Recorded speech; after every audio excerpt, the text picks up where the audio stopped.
Well, hello. Let's try that again. Take two. Okay. All right. Take three. Hello, hello. Hi, everybody. Hello, hello. Welcome to our September Southern Fried. Which meeting are we on at this Southern point? Fried DNN User Group for Is it, September yeah, 21st, 2023. yeah, what Ryan said. Yeah. So I hope everybody is doing well. I've got a few people showing up here online live, and I'm sure a few of you will be joining us after the fact on YouTube. So thanks for joining us.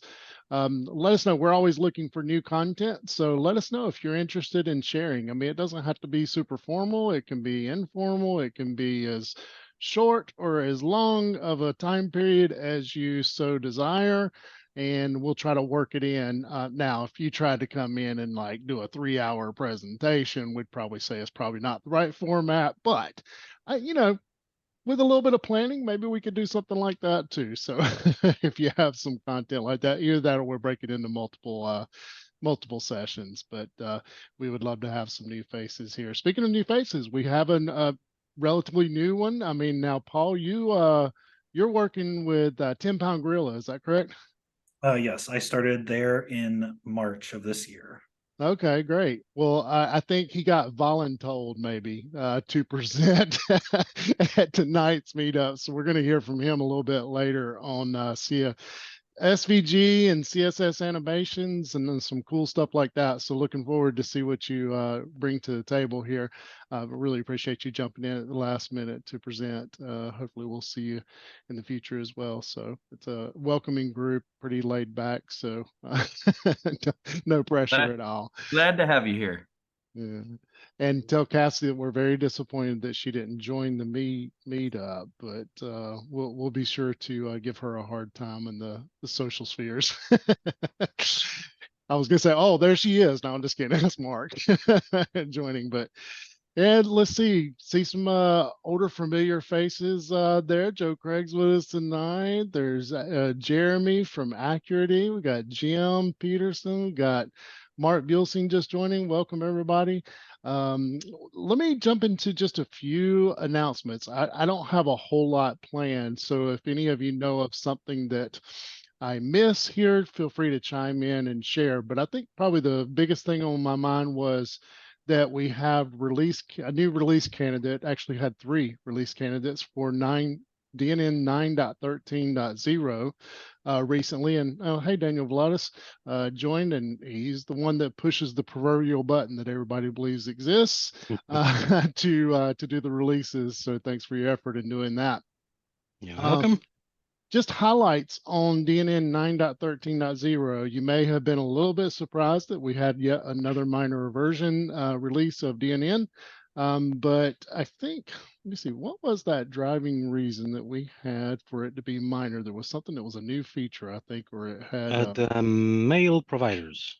That's what it was. Yeah. So there was a contribution that came in from not sure what we want to call the entity, but formerly Ben. DNN Corp. Yeah, Ben Zong put in a PR. I think it was something that was needed for Evoke, but the platform got the benefit of having some other options now. Using the MailKit provider, you can, what is it, Gmail as well as Exchange or Office 365. Yeah, / Office 365. Yeah. Now, nobody has quite figured out exactly all the handles to jiggle and the buttons to push and the things to configure to get it working 100%, but supposedly it works. So for Gmail, so it only works with the MailKit provider, which is installed by default. But if you upgrade, you might want to check your web config. Make sure you use MailKit. If you don't, the UI will not present this to you. And it supports, basically there's a provider for anything that's OAuth. So it could be other clients. And there's 2 implementations, one for Google, one for Exchange / Office 365. I was able to test the Google one. The documentation is on MailKit repository on what needs to be set up on Google or Exchange. The Exchange documentation is outdated. The UI doesn't look like this anymore. And Azure, I was able to reach the step of authentication, but then it couldn't connect to my actual email account. So if anybody knows anything about that, feel free to go test it. Yeah, and especially if you don't have a whole lot of issues with your Microsoft accounts or something like that, you can actually do it. But seems like I know, Daniel, you feel the pain of that of having to juggle multiple Microsoft accounts. So sometimes it can become a little bit crazy. But if anybody's interested in the details of that particular pull request, it's this one here, which is 5460. Let's see what other things got rolled into this. I mean, I'm familiar with one that, not that one that I did, one other one that I did that kind of came out of actually Jim here kind of helped bring this one about. But a lot of people don't know that this problem even existed, but it was a problem for quite some time. And let me get to the issue here real quick. Some of you might be interested in this one, but here's the issue. And there's kind of several things with this one, but you may have seen the UI that looks like this, and you can come down, and this is in your security, more security settings, not to be confused with Ryan Moore, and you go to max upload size, and out of the box, DNN has it roughly to be 28 megabytes, or so everyone thought. That's not exactly what it was. The math was a little wrong, but it was pretty close to it. So you probably didn't notice any big difference. But if you ever change this number, it would change the number based off some bad math. And it would also change the, what was it called? Let me go back to the issue. It was called request length disk threshold. That value also would get changed to the same value of this value.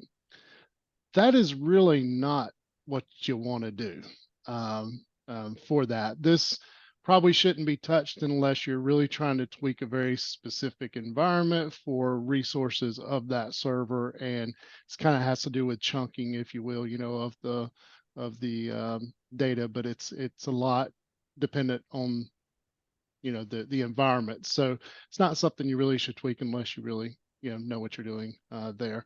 Wouldn't hurt that it was the same value as this because it wouldn't break anything, Especially but not it if would it's you. impact performance Yep. of the server itself. So, and there's more details. Feel free to look at the details, but in essence, the math was kind of wrong, and it's confusing what these different things in the web config are and what they're measured in, what units of measurement. Some of them are in megabytes, some of them are in kilobytes, and some of them are in bytes. So you have to be Some are very even documented incorrectly by Microsoft. exactly. Yes. Yeah, I'm sure they would accept a pull request of that, but there is one document in particular where it is absolutely wrong, I believe, in the documentation. Now, It's been wrong and reported wrong for almost a decade, I think. yeah. And I don't know why they decided to use different units of measurements for these different fields, but you may notice that Intentional build up over time, complexity that adds on to over time. So not only were these values not really managed right, but there was another thing too. Ever since IIS 7 and up, which was way back, Daniel, you actually looked that up. What was the first release of? Yeah, it's I think probably it was 7.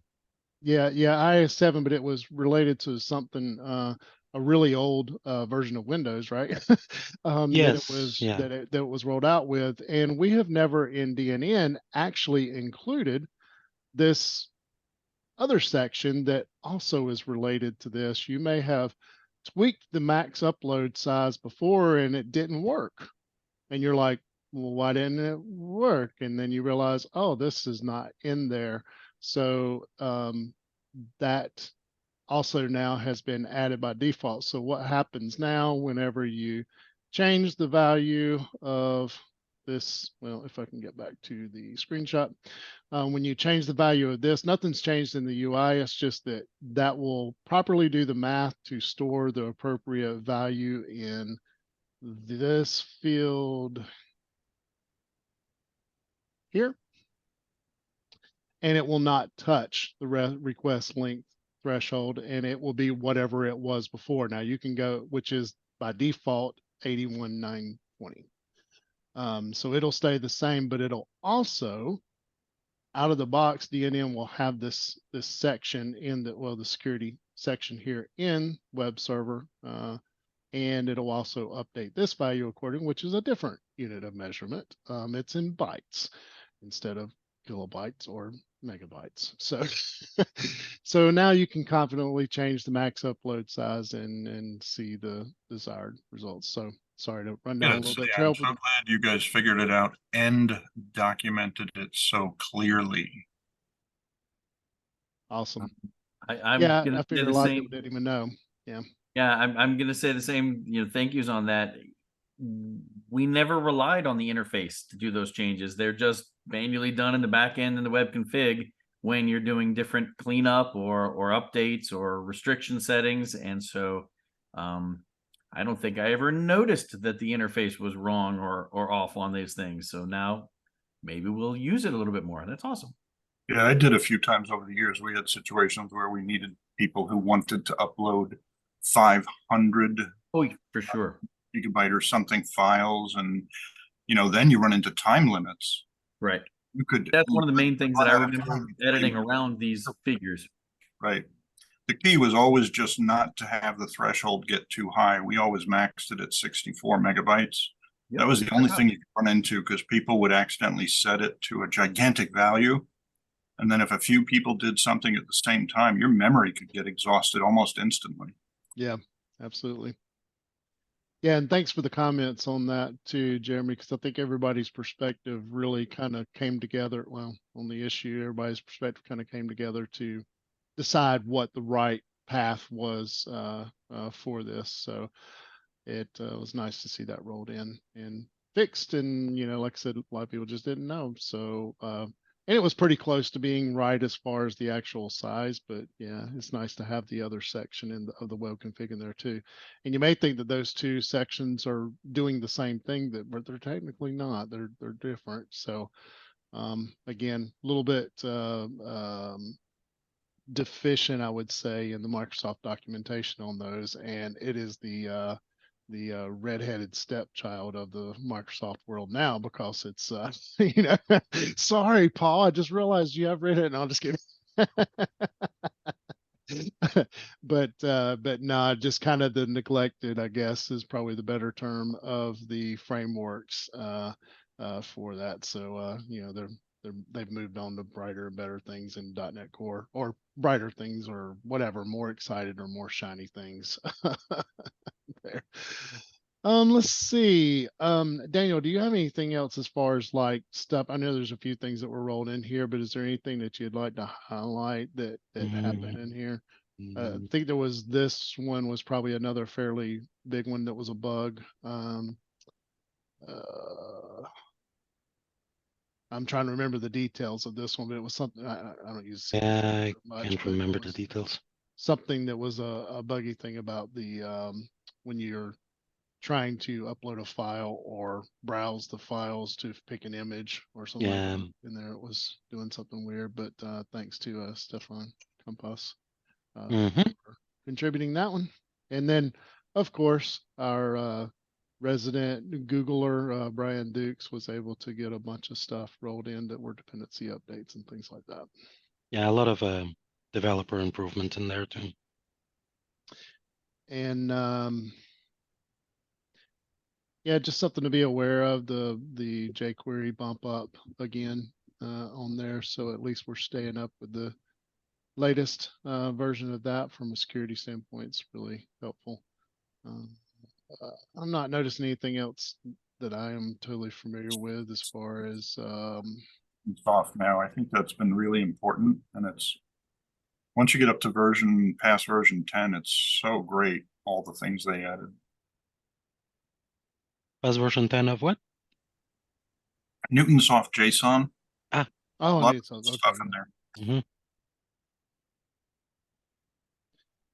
Yep. So if you haven't tried out the release candidate, definitely anybody that can spend a little bit of time with it to either do fresh installs, upgrades, or install your common modules that you that's in your tool chest that you would use just to kind of help see if there's any unknown bugs in it prior to release. Don't wait until after the official release to test, please.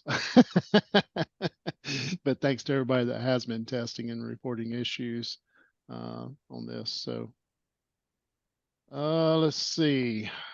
Anything else? Oh, what was the one that we actually did or you did the release candidate 3, Daniel, because of? There was something that came in. Yes. Scroll down to, I think, enhancements and the last item there. It was important. I can't remember what it was though. No.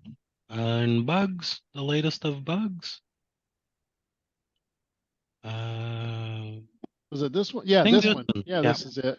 So there was an issue, I kind of missed this one. Oh, I don't know why that opened up a new tab, but this one here, it was related to using the Azure folder provider with the resource manager, and there was some incorrect aspects to the file names in there. So this the PR was submitted by a first-time contributor to the platform to resolve this. So that was very nice to see coming through. And that was let's see, who was that? Give a shout out here. Pablo Suarez. So thank you, Pablo, if you're seeing this after the fact. Really appreciate the contribution. Okay. I think that's it for the release. But yeah, any and all testing, really appreciated on this. If you're wondering where to report to, really just, you can come out. If you know that it's an issue within it, you can do a new issue here on GitHub and treat it as a bug report. And if you haven't seen this lately, this is probably worth highlighting. I don't think we even mentioned this.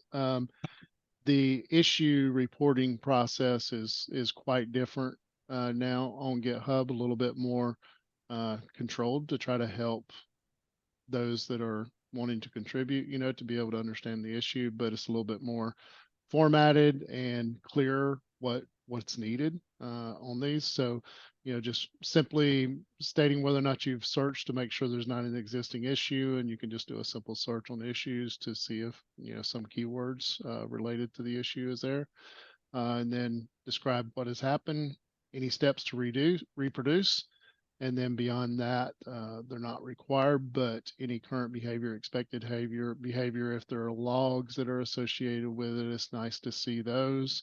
And if you paste those in here, it'll automatically format it properly so that those reviewing it can read it. So yeah, it's quite a bit easier to do this. Select the version, and in this case, if you're testing a release candidate, you would just choose release candidate.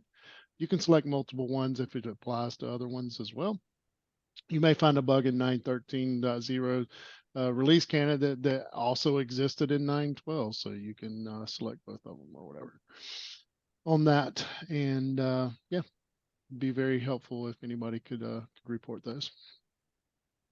So let's jump over to, I guess it's probably worth mentioning again, Ryan or Mark or someone. Oh, Mark left, didn't he? Anybody that knows can mention a little bit about DNN Summit, maybe? So DNN Summit is coming up. It's been planned for next year. Same format as we've had recently for the Hop-In Connected Online Virtual Conference. So that is planned for February 7th through 8th. Probably the biggest timeline or deadline that we have that's immediate coming up right now, and it's particular to this group, is that we have speakers. The open call for speakers open right now. And when we talked about it a month ago or maybe 2 months ago, we said, oh, you've got plenty of time to put this in. But we really want to have that early deadline so that we can make sure we have the right selections of people, not be waiting until the last minute. And when that happens in December, it makes everything drag out longer. So we have an end of September deadline, so that honestly, all of our favorite developers, the folks who are probably watching this at home after the fact, we know you're going to miss the date, and you're going to say, hey, Mitch, can you extend the date just a little longer? I'll submit some sessions. So it's inevitably going to go into the middle of October. But please, if we can all do ourselves, this is community run. None of us are paid to do this. If we can all do ourselves a little bit of a favor and go and submit sessions, do it tonight after this session. Do it after you watch this video. Yeah, Ryan, let's put this in Weekend. let's put this in perspective real quick. This weekend is the last weekend that you have to think this through. Okay, so me included. Yep. It's this weekend because the deadline is next Friday. So Deadline is next Friday. Can we please have everyone come? You do not have to be a coder and developer who's going to go 3 levels deep into something complex. If you use DNN, if you manage DNN, if you are someone who is working with content regularly and using DNN as a tool, and you have tips and suggestions or marketing ideas on how to best get the most out of DNN, you can give a session and it'd be wonderful. If you love using Cloudflare to do one particular strange little thing with DNN, let's hear about it. So there are different tracks, different types of sessions that we group them into. There's DNN design related, and while that does mean themes and skin and styling, it can also refer to ADA related things and approach for marketing type things from a design perspective. We also have another track that's for marketing. Often we've had some people who are not specifically within the DNN community, but they are marketing directed people, and they're talking to all the rest of us business entrepreneurs. That's another track that we have there. Intro to DNN is often an overview or a presentation or a beginner training. We have some statistics. Every year at the DNN conferences, we ask everyone, how, is this your first time to a DNN conference, or have you been to many before? And without fail, over the past 10 years of conferences that I've been to, somewhere close to 50% of the people who are attending that conference, that's their first DNN conference. They've not been to 2 or 5 or 10 conferences. They've been to that one. So intro to DNN topics never get old. They never go stale, because you have 50% of our audience ready for some introduction to DNN type topics and information. Development, security, and upgrades. These are normally the more in-depth sessions, and they are the ones that you might show how you build something and do one of those, code build throughs, and oh, by the way, here it is finished, and deliver it and show it in an hour-long, 40-minute to 50-minute session. Then that's a great place to put this forward. Whether it's talking about custom development or using DNN for different types of solutions. Often we will have 2 or 3 different security-related topics, and often we will have upgrade and update related topics. So those are the main tracks. There are also sponsor tracks. So that's a good stepping point to describe that in addition to people posting sessions, we are always interested in having sponsors. And if you are a DNN developer, business person who's working with and using and promoting and integrating DNN, or you are a module developer, please consider becoming a sponsor. Remember that, again, no one is paid for these things. This is not a paid position. Volunteers and the DNN community put on the DNN Summit and community, for the community, by the community conferences. And sponsors help make that happen. I was asked this evening or this week by a good friend, when we were going to be back in person again for DNN conferences. And soon is my answer. One of the things about soon is that the world of conferences gets more expensive to put on every single year, and the cost for the locations and the cost for the liability and the cost for the food all keep going up. And every time we have DNN conferences, we are helping support and have that ability for us to go in person in the future, because post 2020, everyone is kind of rebuilding that ability. So sponsorships directly go to us having and ensuring that we're going to have these fantastic events in the future. So I'd like to encourage anyone who's interested in being a sponsor. There are several different levels. We'd love to have you on the list. There we go, David. Back Now, to you. I Anything else did to see mention? something, Ryan, recently, and I don't know if it was legit emails or not, but I saw something about Hopin potentially they were acquired by Ring Central, it sounds like. I did I not. got that email Yep. yesterday too. Or was it the opposite? No, I think Hopin got acquired Oh. by Ring Central. Ring but, Central. That's interesting. yes, I don't know if that has any impact to this or not, but I was curious if anybody knew. Well, since you mentioned Hopin, I'll mention to everyone who did attend the 2023, this year's conference, that all of the sessions were recorded, and you are still able to log in and go back and review all of the past sessions. So if you were thinking, I'll go back later in the year and I'll catch the sessions that I missed, now's the time to do that, because as we get towards the Ring Central. prep for the next year, that will expire. So I would say you have through roughly the middle of January to watch all of the previous sessions before those close out. So at this point, you can you can continue to watch the old sessions, but soon enough that will expire. So spend some time here over Halloween and Thanksgiving and Christmas. Watch your favorite DNN sessions from DNN Summit. Good reminder. I keep forgetting that those are out there, Ryan. Okay, let's see. Next, I'm really just going to highlight a couple of things that were on the community site, and then we'll turn it over to Paul to present. But a few blogs recently, one about 2SXC and some new features. But I think I think it was you, Steve, that mentioned something recently about there's now a 16.5. Is that correct? Actually 16.6. 16.6 got Well, released about excuse 12 me. hours. All I right. don't, it's hard to keep up. So I think the focus of some of those were further refinement of the typed, not sure what the label is on it now, but the pro typed kind of constraints around Razor. Yeah, Thanks to comment. 16.5 was about those improvements to the type stuff. 16.6 actually comes from something I think Daniel was interested in terms of being able to more easily build to sexy. So apparently that's been redesigned to make it more friendly for people who aren't inside Daniel's company. So releases, and we've got, this is 16.6.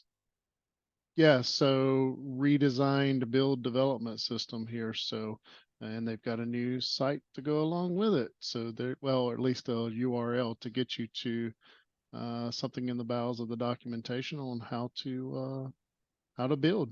Wow, that's really short too. I think it was a focus on rebuilding the front end parts, not the back end parts, but I could be wrong about that. Yeah, that might be right. Yeah, so that's kind of exciting. So maybe now we're one step closer to some people being able to help contribute things from time to time with that platform. Will Stroll had a flurry of releases and so forth. One of DNN User Manager.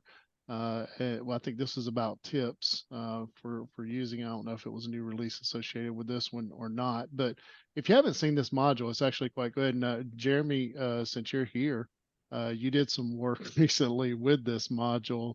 I actually found a bug and fixed it. The module is fantastic, but it's very old school MVC.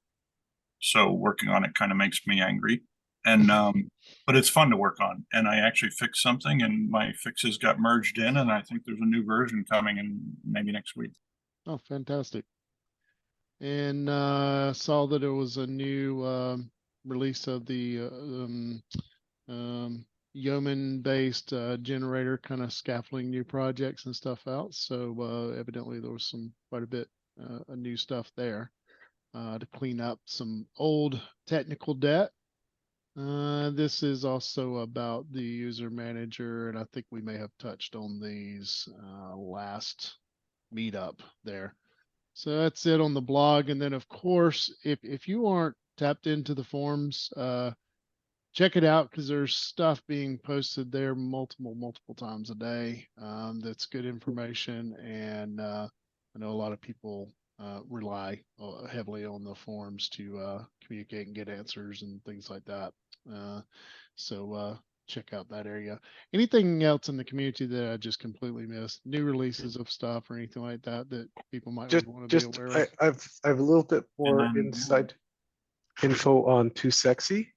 I asked Daniel when we could expect an LTS, and he said that things are in pretty good shape. They have transferred all of the old apps and content to the new sort of structure, but he hasn't had time to test it, and he's going away on holidays for 3 weeks. So I think the plan is when he comes back, right now I guess the core of it is using the new strongly typed formalism, but the apps are still old school. When he comes back, you'll get everything switched over.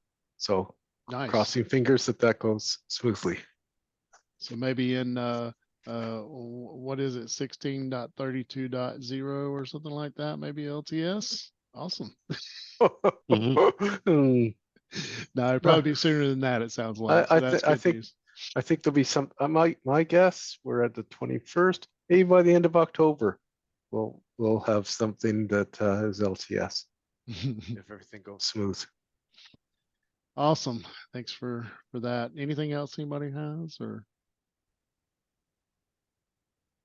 All right. Well, I'll try to introduce Paul, but Paul, I don't know you really well. Why don't you just like jump right into it? And I know you work with 10 Pound Gorilla, Cassidy and the team over there, but tell us a little bit about yourself and jump into your presentation. I'll stop sharing now. My name is Paul Gilbert. I am a graphic designer, UX UI developer, front-end developer for 10 Pound Gorilla. I started there in March. I was at my last company for 17 years. And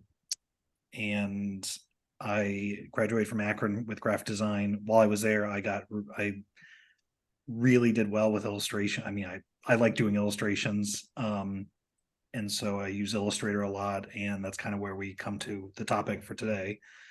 Do you want to know anything else about me, or do you want me to just jump right into the? Oh, that's awesome, man. Yeah, whatever. It's nice to have you here. Nice to get to know you a little bit here. It's good to see a real illustrator or a designer, really be able to inject something in here instead of all these geeks all the time. Let's see though. I don't know how to share the screen. Why am I If you find the right Zoom window, there should be a green button down at the bottom. Did that. There's a bunch of warning signs here. Universal access, no code unknown. Oh my gosh. It's It'd be a green it's at share the screen. bottom of my screen. I hit the share, but now a window popped up and I have no idea how to. Maybe this one. It should be something along the lines of you got 4 tabs across the top with basic, advanced, files, and apps, and you should be able to choose a screen in the basic tab there. I have so many screens up. I can't tell. See what this one. You can also just share an app too if it's all kind of within one app. I just have it in a tab. It's just I developed it in just HTML. Oh, okay. But I really don't know how to pick it. I'll tell you what, I'll share my my screen here and show you the controls. Yeah, I was going to suggest the same thing. We could take a screenshot of it and kind of show the controls in a second. So here, let's see. Are you able to see the Zoom controls here? I see that. No. I don't see previews of anything. I just have a bunch of icons and nothing is descriptive. So that's what I'm having. Oh, okay. Yeah. I think if cutting off the bottom of the screen, if there's an icon that's a square with a little arrow pointing up, that's the share screen icon. I've hit that a billion times. I'm not having the problem knowing how to share a screen. I'm here. I wonder if I can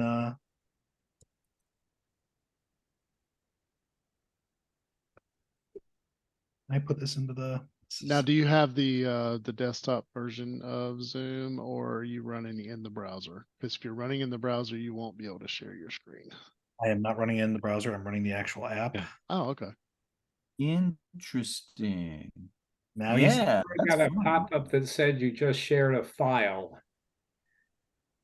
I did. It's in. Yes, in the yeah. chat, he posted a screenshot of what he's seeing, and I've not quite seen it like that before. It's very interesting.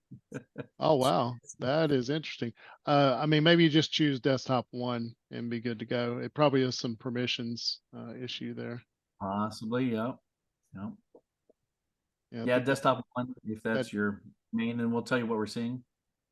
I kind of like the catch-22 of this. He needs to share his screen to show us, so we Yeah. can share his screen. Roulette here. I'm just picking some screen here. Exactly.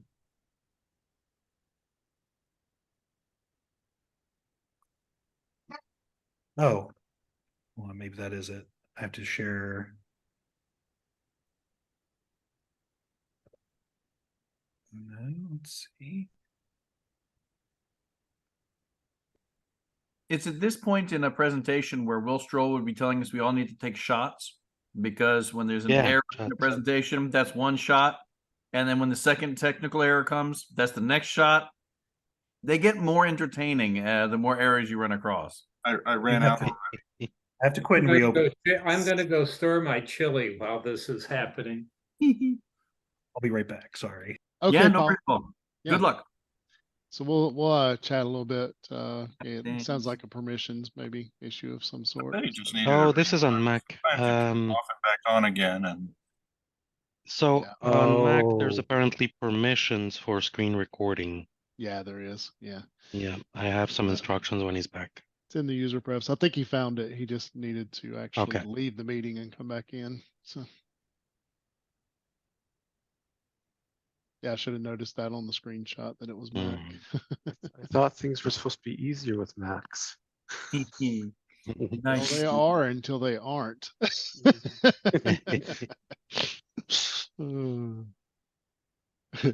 a very safe OS. It doesn't allow you to do anything. Exactly. Yeah, you're not gonna get in trouble because it's not gonna allow you to do anything. There we Hey, go. hey, I had to Nice. reset. success. Okay. Yay! Now the peanut gallery, we can all settle down and be quiet. Ooh. Yep. I don't know. Oh, this looks great. I can't wait to hear about this. That's Okay, awesome. I'll turn off my mic. Woohoo. So vector and CSS animations, you use CSS. You can also use JavaScript to animate SVGs, any vector graphics such as that. I made this we do a code, like kind of like a learning thing every Thursday. And so one of them I did was this, and because it's animations, I did not want to use a slideshow. So I built this little viewer here so we can. So this talks about the basics of SVG. It's a two-dimensional graphic based on XML. There's a lot of math involved because you have these anchors, which I made this little animated black anchor with the handlebars that come out, and that's how you get your kind of your angle, your velocity of how far the curve will go. And there's two ways of using SVGs in HTML. You can either embed it as an image source, or you can drop the SVG code directly in, which you can grab from Illustrator when you're saving out a file. And you can grab that code and you can drop it into your HTML, and it will, out of the box, it will scale. There are other things you can do. There's parts of it, there's like a view box. View box tells you like, there's 4 coordinates on view box. That's X and Y, and then the width and the height. You can actually you can do sprites this way if you want to make a single file for sprites and just change which sprite, and it'll change the coordinates if you wanted to, but you could still control with CSS and other scripts. So this is obviously a bunch of bananas here that I drew. And because I put this in as the code version, I can now control it with just any sort of, I'm using just jQuery right now to swap out some stroke width and everything. So parts of an SVG, there are, in the most basic part, there is a shape, which has a fill, and then the outside, which is the path or stroke. But also with SVGs, you get lines, circles, you can put text in there, and it's readable by search engines. When you put in the SVG in code, though, you have control because you can grab it. Because if you put the SVG code in there, it has its own DOM, so you can latch on to different parts and animate them or do whatever else. This was just one version of how you can do it, and you can change the fill separately. These are all just separate components you have access to. Out of that, we have just CSS animations. Kind of similar, no matter what you're animating, you build the CSS animation similarly. You can do a from and a to, which is the starting point, your end point. Or if you have something a little bit more not intricate, but specific that you're trying to do, you can also break it down by percentages. You also don't need a from. It will always start from the unspecified point and go to the to. But this is just how there are browser specific prefixes for older browsers, but I'm just using the @ keyframes for these. And then once you make an animation, you have to bind it to a class. So these are all the properties. My friends keep turning on the lights. Or I'm getting abducted. It looks like I'm being abducted right now. So I have right here is the shorthand version. You can put them all together, or you can break them out, and it's animation name, duration, the timing function, which is the easing, the delay, how many times you want it to run forever, that sort of thing. Won't get too far into this. This is more of a, you can see a lot of the different options you have for some of these. Okay, so this is one that this is kind of how I started into animating SVGs, is doing a lot of line work. I actually used to do I used to do the instructional illustrations for Hoover vacuums. So I at one point I took some of those illustrations and I started trying to figure out how to animate them.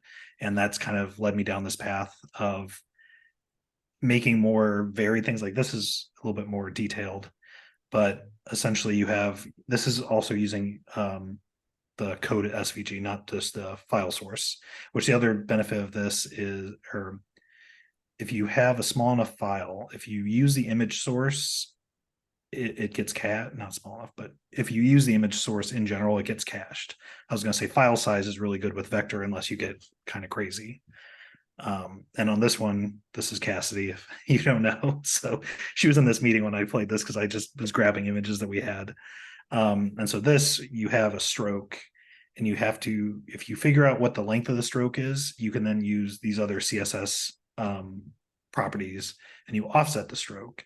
And then all you then do is say, well, if the stroke was 2450 units, which I believe SVG defaults to pixels, then I'm just saying take it from negative its full self and animating it back to 0. So that's how each of these little line segments get drawn.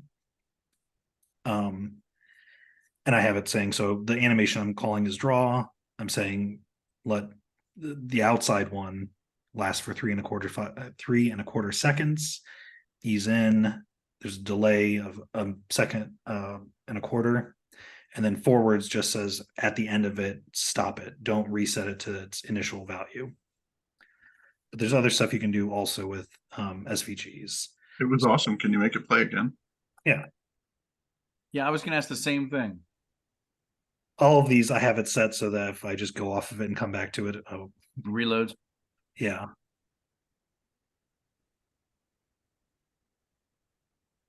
But so in that situation, it's each of the individual elements that were created, and later you mentioned that you like to create a lot of things in Illustrator, and I'm going to ask you, and if later on, or maybe that's something you have later, some of your favorite tools to work with SVGs.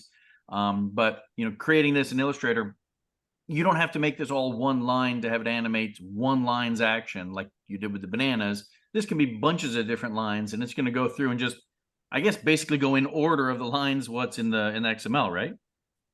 Yeah, so we have this path here. So if you grab the code out of Illustrator, it breaks down all the paths. Now you don't have to build an SVG out of Illustrator. If you're very talented and you know what you're doing, you can specify paths, you can specify circles, you can specify a lot of stuff and position them how you need them to.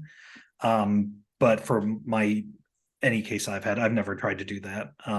Like I don't know who could do any of these decimal point all this stuff to build these things, but you can grab it all, and then as long as you have the correct view box dimensions and everything, and you put it in something scalable, it'll flex infinitely, which is why I love using anything vector, because I just love that there's no lack of resolution. It's just always going to be sharp. So I hate going to a website and I look at their logo and I'm like, that's a raster, that's 72 pixels, but it's like they're stretching it, so it's all blurry now, especially on a nice screen. Now this is the offset stroke animation, but you can do other stuff, and I'm also going to do that on this one. This is me taking something that's already there and I can move it. So on hover, I can just like make the little monkey. You can do a bunch of other stuff. You can get crazy with these. But I was trying to add these onto my presentation earlier. So yeah, so inside here there are paths. So I have one that's called mouth. So his mouth will get bigger. So I have now this is this how? Yeah, I'm not using a CSS animation on this, but I am just targeting the mouth because I'm saying on hover, scale and translate just that path of that SVG. So smile gets bigger, lip kind of moves from the top to the bottom, nose gets bigger, eyes gets bigger. But yeah, this will scale infinitely. I can blow this up on a billboard and it'll be kind of cool still. And also like just this one, I've done this before. This is using an SVG to animate another. I have two SVGs here, essentially. The bananas are an SVG, and then the path it's on is an SVG, but they don't scale properly. And I need to do more research on like why they don't do it. But if you start stretching everything, it's not a 1-for-1. The banana will keep a similar path, but it won't line up with the actual path anymore. I've done that a handful of times with different projects. But you can I just like using illustrations because you can do some, that didn't do it. Dang it. Oh, shoot. Okay. So you can do little things just to add stuff. So you can put your email, but if you put a password in, yeah.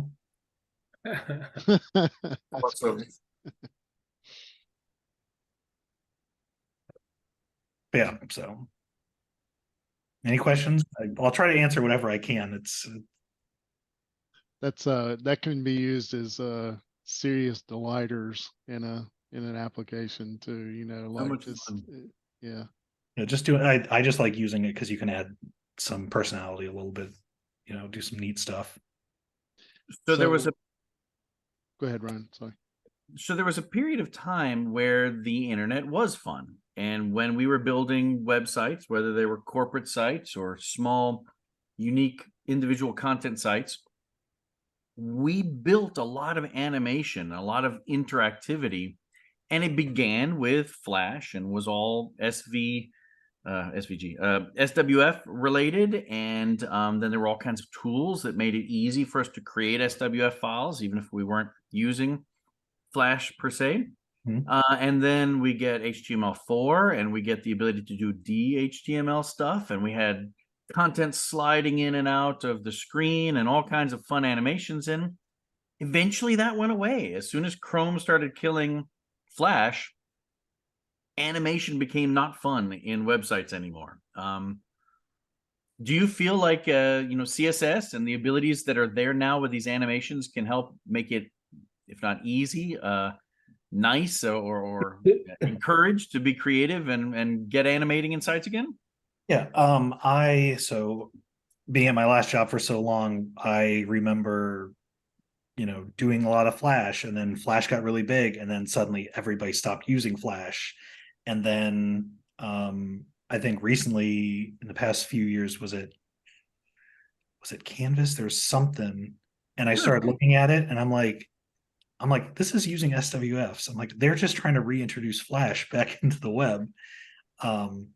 I don't try to go too crazy with animations, but I think it's a nice little touch when you can do a little bit of stuff. I think it, especially because any of this stuff works cross browsers, mobile, whatever. I sure hope it comes back and is a little bit more popular, but could go away. Who knows? Yeah, I don't think Flash died because other things got better. I think Flash died for security reasons. Yeah. No, it died specifically because Apple wouldn't support it. They said no. Yep. That's what it in was. Safari. You know, I said Chrome, but you're right. Safari was first. That's right. Yeah, because it was a memory pig. Yep. That's the excuse they used. Yeah. I think they saw it as a competitor to their methodologies for animations. Microsoft version of Flash that went away. Yeah. Silverlight.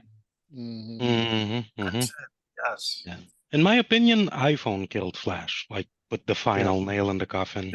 Yeah, it was Safari. By not supporting it. Yeah.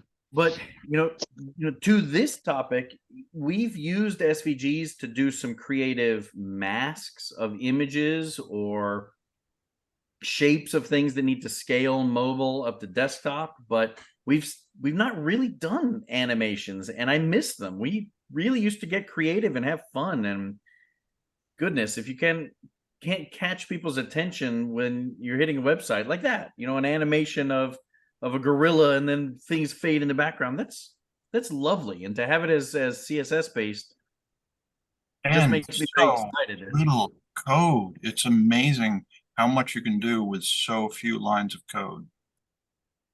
I think one of the problems is that Flash was, relatively speaking, easy to use. Paul is obviously very skilled, right? Yeah. Most people, if you gave them Illustrator and said create something, it's bloody hard just even doing simple things. Like the tools are such that like I used to do some simple Flash stuff. I wouldn't even want to try to tackle this stuff with the tools that there are now. Yeah, I remember when I was going through college, to me, I was just, it came very naturally to me for some reason. And so while I was in college, a lot of my professors were actually hiring me to do Illustrator work for them. So this immediately, it's funny everybody's bringing up Flash, but I mean, you're right. This immediately brought me back to Flash days, and I remember doing some crazy stuff with virtual assistants in Flash, and it had a .NET back end, and it was a lot of fun, but we didn't have these tools in the the W3C at that point, so it was really Flash and getting ActionScript to talk to C# and all that, passing things back and forth from the front end to the back end and vice versa. Say, Paul, you prepared this for a single page demonstration, and you were saying you're better than slideshows. You wanted to use it. Are you gonna put it out somewhere that later, when we're posting this meeting, we can link to it and then people can play and touch these buttons and look at the source code with it? I do have it in a repository, but it's not. I hesitate because I was doing this for our internal meeting, so it's. Yeah.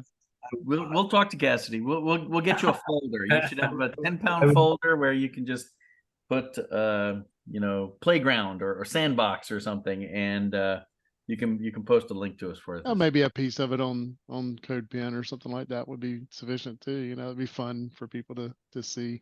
I posted a link in the chat for anybody that's interested. This is kind of some of the newer spec stuff that's available that a lot of people probably don't realize is there, but it's the web animations API. So not only do you have the power, the CSS animations and stuff like that, with SVGs, but you also have some ways to control it through browser APIs. Very neat. Yeah, it's real neat. But if you follow that link, all the stuff over on the left is related to it. So like using the oh my gosh, I cannot say that tonight. Web Animations API is a good place to start with that. And they've got some examples there as well with code pins and stuff like that. So it's kind of neat. It's leveraging some of this stuff that Paul's talking about, but little step further. Sorry, I'm a bit of a trivia geek, but anyone else remember the precursors to Flash, like HyperCard? I was just about. Am I on mute? I was HyperCard just was about the to say best thing HyperCard. ever invented. And am I the only guy in the room that was an Amiga guy? And Me, remember Can Do? Yep. Whoa. The interface for Flash had to be based on Can Do. It stole 100%. so much from it. 100%. You know, this is a weird combination of things because, as Paul was mentioning, going through design school and working in Illustrator, my oldest son is a senior in high school, and we're doing tours of colleges. And along that line, he's touring the art school that I came out of. So I just recently walked through all of that time period, and I spent this week thinking about how I could get my old HyperCard to run, because I thoroughly enjoyed building these things and writing scripts and making it as small as possible. And that literally translated later into, oh, hold on, I know ActionScript. Oh, I know how to do these things. Now let's transition into Flash. I've got an old machine somewhere I need to boot up and get back to HyperCard.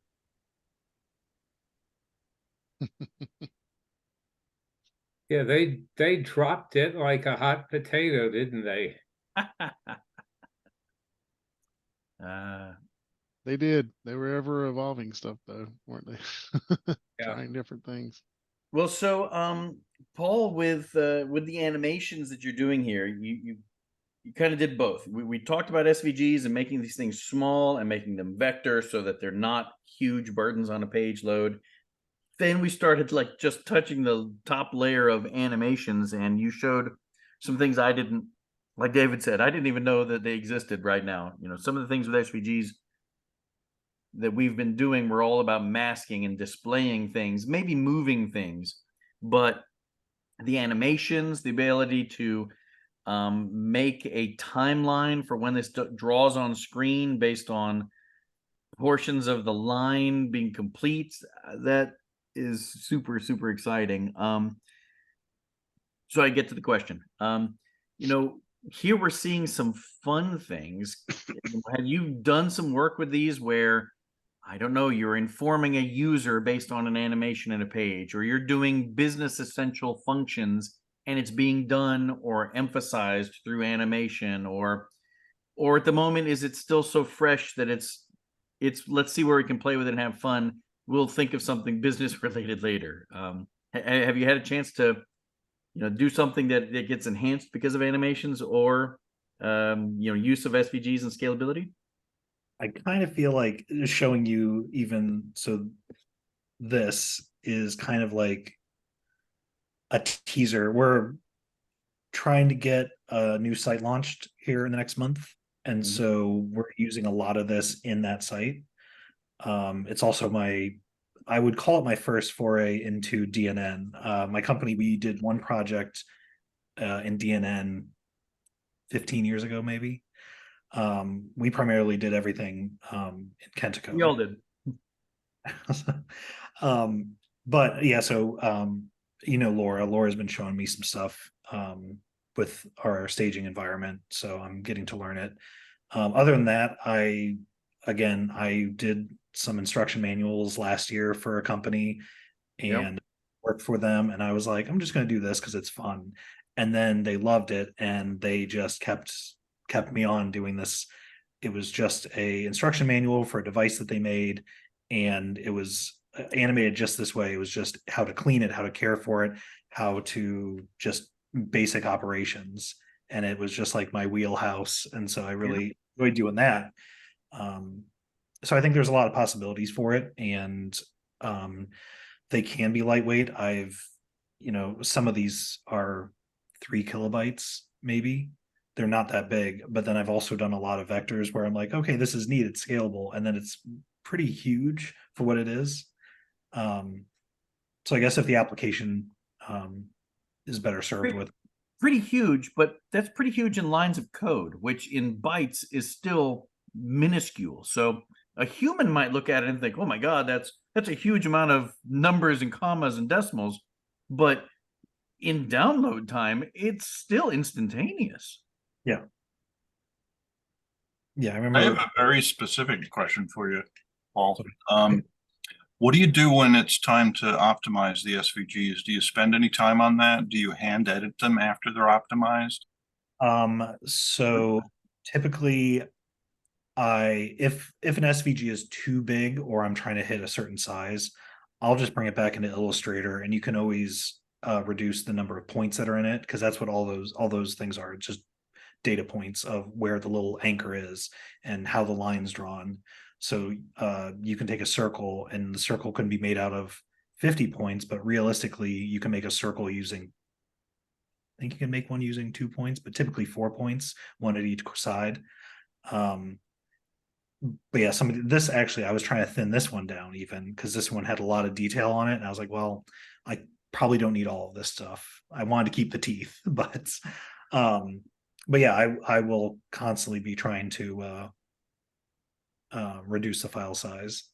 In my personal endeavors, I don't know if anybody here plays video games, but Gran Turismo years ago started a thing where if you wanted to, you could essentially put any decals on your car as long as they were SVG.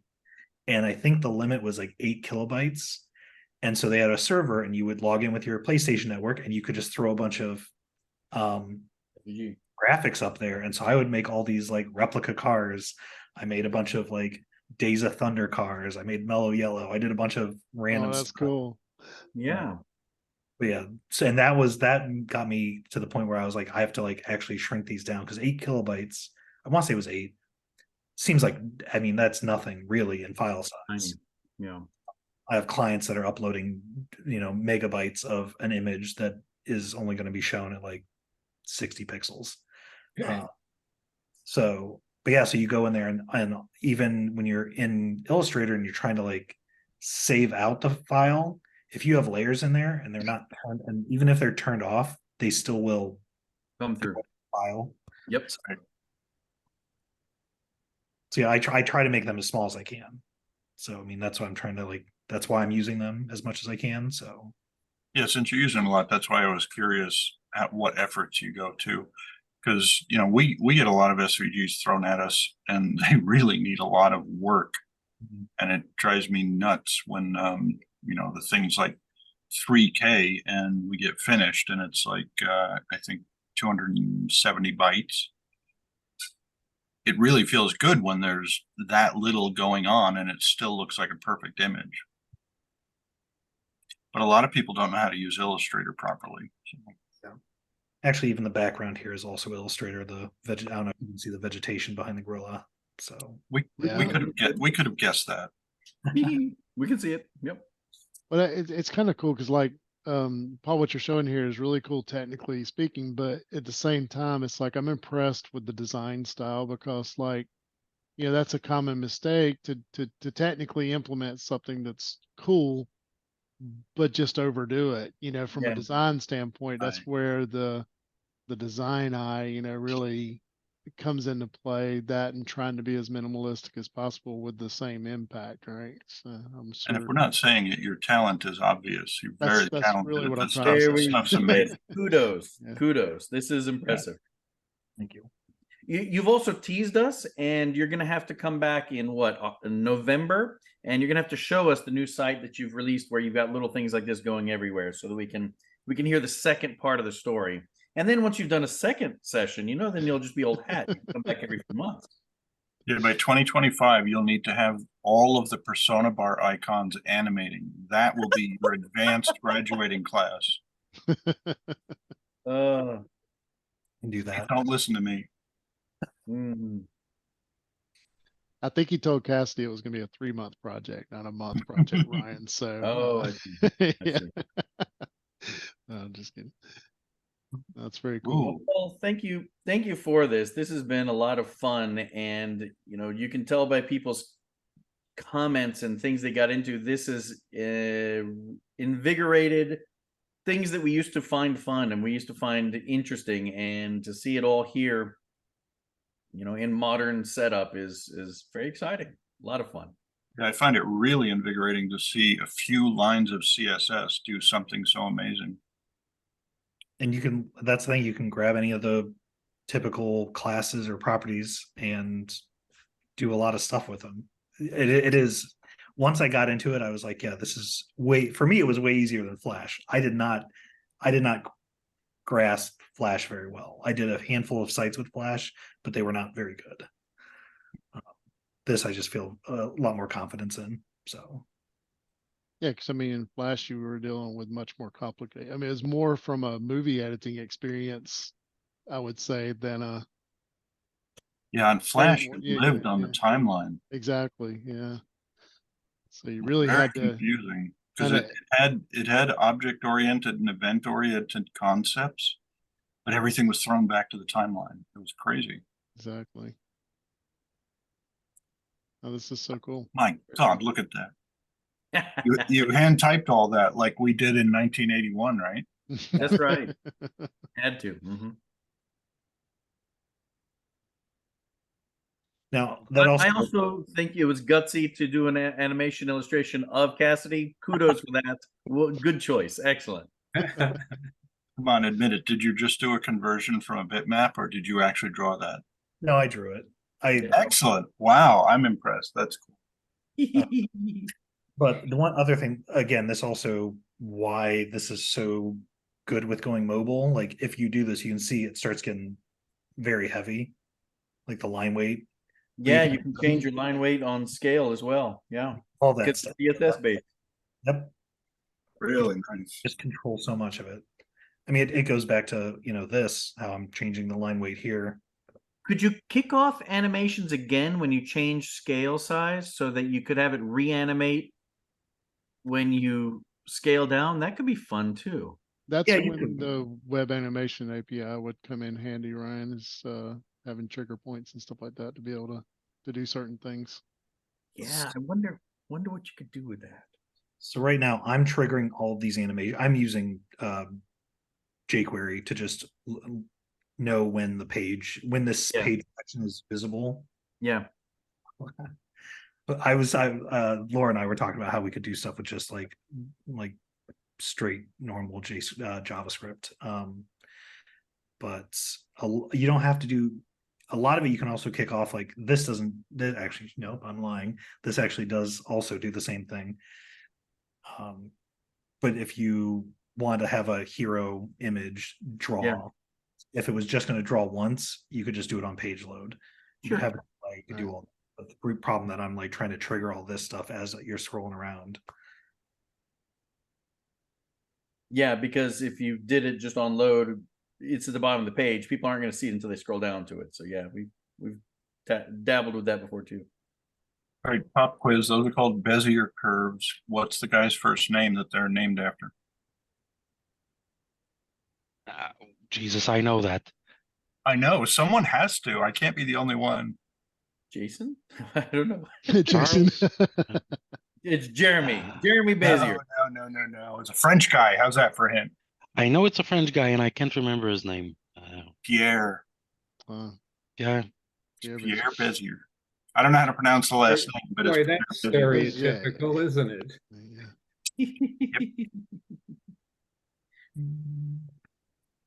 Paul, you've gotten an excellent introduction to exactly what it's like to present and spend time with us here in a session. It is fun, entertaining, informational, and filled with a peanut gallery all at the same time. We can get extremely trivial because there's linear Beziers, quadratic Beziers, cubic Beziers, and high order Bezier curves. You're such a geek. Are there any tensors? Any what? Tensors.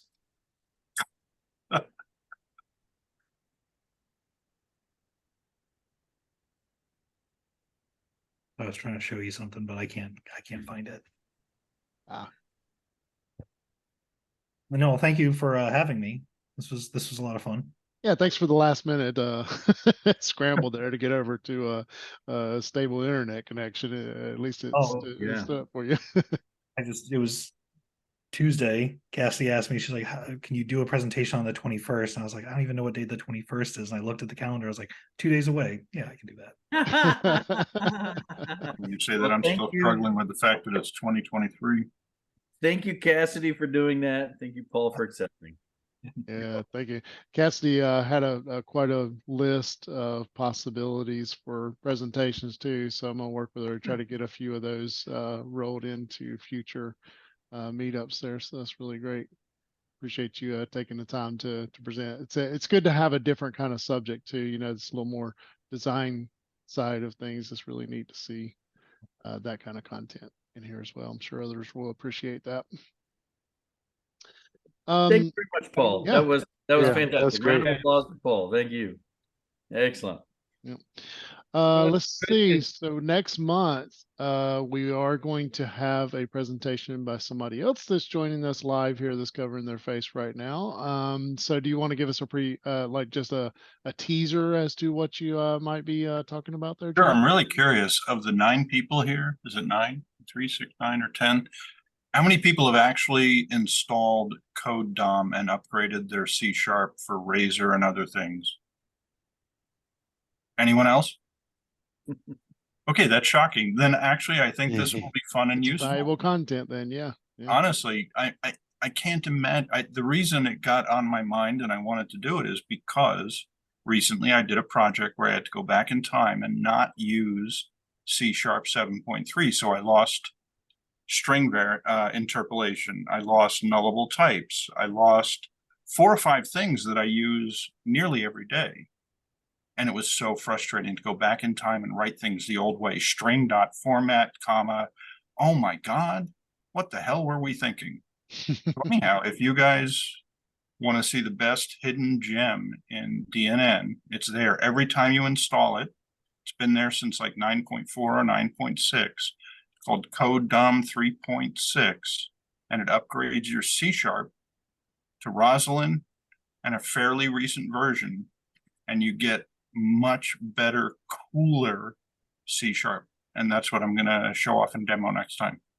So Excellent. October the 19th, and that'll be at the same time here, 6:30 p.m. Eastern. And I apologize to Paul if that sounds way too geeky. I was like, C#. Because I swear to God, it does. I'm one of those people who feels like, well, nobody would be interested in this. But, you know, once you actually use it, it's amazing if you do C#. Yep. That's cool. Looking forward to it. Thanks for volunteering to do that. We're going to try to get a few of them queued up here moving forward and get those published out on meetups. So stay tuned out there for announcements of future meetups. I'll put 2 points out there for fishing for future things. You know, David and I have spent years working through things with Southern Fried, and we come up with creative people to reach out to and invite them to come onto the show. But you know, over time, over years of talking to people, we kind of touch the regulars regularly. For everybody who's online, everybody who's watching this after the fact, submit to us. You know, post your thoughts and post your questions. If you've got somebody you'd love to see come speak, we'd love that suggestion. We can only think of the people we think are interesting. We want to see who you think are interesting and who you haven't heard from in a while that you'd like to see up here and making a presentation of modules or features or something DNN or just generally design and web interesting. So that's a plug to say, hey, give us suggestions and ideas. We'll go chase the people down. You just help suggest us. I'll tag on to that because I love what you said earlier about that when you were talking about the summit. You know, the intro to DNN, the 101 tutorial stuff. I really think there's a lot more demand for that right now. I've seen more and more people showing up and asking me, where the hell is the starter stuff? We've got all the advanced stuff sitting everywhere. Even some of that's out of date, but the starter stuff hardly exists anymore. Let's make it 2012 again. Interesting. Maybe Yeah. that's the thing that we do next year is we do a few sessions where we help build up some missing pieces. Or we have some more presentations around it. Yeah, there's missing stuff out there, basic stuff, and people just don't know it. We could call it Cambrian. Precambrian. The second thing I was going to throw out there, David, was a plug for our December meeting. We normally finish the year with a fun meeting where we'll do a game show and we'll spend some time. We don't have a presentation. I'll put together one type of game show or another. And one of the things that I posted at the beginning of the year for DNN Summit was I put out a survey for DNN Family Feud. You know that the format of the Family Feud game show is that they ask 100 people their responses for these questions. And so far, we are short of 100 responses. And so I'm going to post out in the So Fried website and in some of these media places where we all hang out. I'm going to plug it as well to everyone here tonight and watching. I know I we had a responded, good so it's one. 99. Find that survey, and I would love, and I'll share the links. Fill out that survey for you, for us. We'd love to have that as our Christmas time period. Southern Fried meetup. We'll do DNN Family Feud and can have a lot of fun with it. David, don't say it here, but we had something good for a DNN question. I can't remember. Do you remember? Yeah, I just need to remember. I need to remember the context. We had that something we were should have talking about. It was noted. really good too, Brian. Ryan, so we'll get it over to you. Yeah, give it to me. Give it to me. Okay, I'm sorry, if you leave it to David and Daniel. His credit card when he tried to buy the domain name. If you leave it to David and Daniel, we're going to be asked whether threshold is in bytes, kilobytes, megabytes, or and yeah, that won't fly with me. No. No, I think it was something general knowledge, it but was really it was something I that doubt was, people know this. Oh, you know, I can't remember we now. we do a fair amount of trivia questions for either DNN Jeopardy or the $10,000 pyramid, the DNN. Yeah. I like the for pyramid. sure. Both of I those. don't like playing though. Family It's gonna Feud, get back to us. the nature of Family Feud is slightly different questions. They're more fun and posted. So, you know, one of the questions is something like, what's the worst thing you've ever had to do for a DNN client? You know, and so it's the top 5 answers of what's the worst thing you've ever had to do, you know, for a DNN client. I can answer that right now. Make a font 128 pixels, or Roll back their logo to what's on the sign out front of their building. there you go. You know, make sure the website can work with Internet Explorer 6. Ding, ding, ding, ding, ding, ding. Yeah, that won't fly. That bills at $500 an hour. That's right. So, again, I'll post the link to that survey here. Would love to have people fill it out. Can I just say that it's nice seeing you guys again. Maybe you'll be seeing more of me in the future. You never know. Nice. That's great, Joe. It's really good to see you. Paul, I just realized you have bananas on your shirts, just like you animated them. That's an excellent Mhm. that's an excellent subtle bonus. Yeah, we have a contest here at work. We do it Loud Shirt Friday. You would have won with that shirt. My Thursday shirt. So Well, thanks for joining, everybody. We'll go ahead and end the recording and the meeting so it can start rendering, and we'll try to get it posted out on YouTube here shortly. And just so you guys know, after the recording stops, we really talk about people. Yeah, that's where the fun is. Well, take care, everybody. I hope you have a good one, and join us next month, October the 19th, when Jeremy's going to present on Code DOM. All right. Take care. Go, see ya.